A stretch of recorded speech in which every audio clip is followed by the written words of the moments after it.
قوم داؤد کا قصہ۔ ایک قوم جو بندر بنا دی گئی۔ حضرت داؤد علیہ السلام کی قوم کی وہ نافرمانی جس کے نتیجے میں عذاب نازل کر کے ان کی شکلیں مسخ کر دی گئی تھیں۔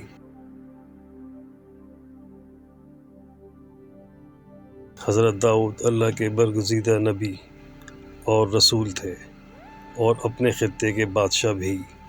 ان کا علاقہ فلسطین تھا۔ اللہ نے حضرت داؤد پر الہامی کتاب زبور نازل فرمائی۔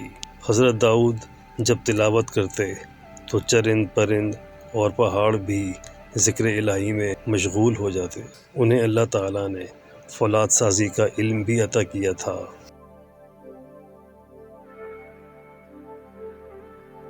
اس زمانے میں بنی اسرائیل کے لیے ہفتے کا دن اللہ کی طرف سے صرف عبادت کے لیے مخصوص تھا۔ ہفتے کے روز مچھلی کے شکار پر اللہ کی طرف سے پابندی تھی، تاہم اس قوم کے ایک نافرمان گروہ نے مچھلی کے شکار کے لیے اپنے بہانے تراش لیے تھے، یعنی انہوں نے شکار کے بجائے مچھلیاں پکڑنے کے لیے دریا سے نہریں نکال لی تھیں، جن کے ذریعے مچھلیاں ان کے تالابوں میں جمع ہو جاتیں اور وہ دعوتیں اڑا کر اللہ کی نافرمانی کے مرتکب ہوتے۔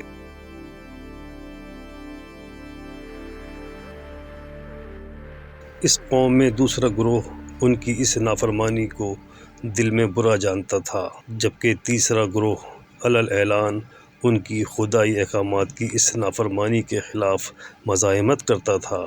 کہا جاتا ہے کہ بنی اسرائیل کے اس نافرمان گروہ نے علاقے میں ایک دیوار کھینچ کر خود کو باقی قوم سے الگ کر لیا تھا اور وہ وہاں شکار سمیت خدائی احکامات کی خلاف ورزی میں مشغول ہو گئے تھے۔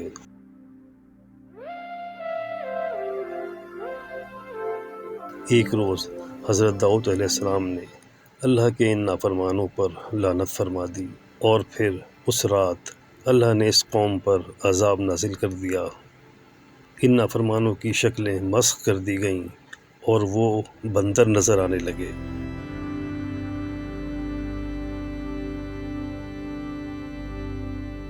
اگلی صبح جب شہر کے دوسرے حصے والے اللہ کے نیک بندے سو کر اٹھے تو دیوار کے اس پار سے کوئی صدا نہ سنی۔ جب انہوں نے دیوار پر چڑھ کر دیکھا تو سب نافرمان لوگوں کو برے حال میں پایا۔ وہ سب کے سب لوگ بندر بن چکے تھے۔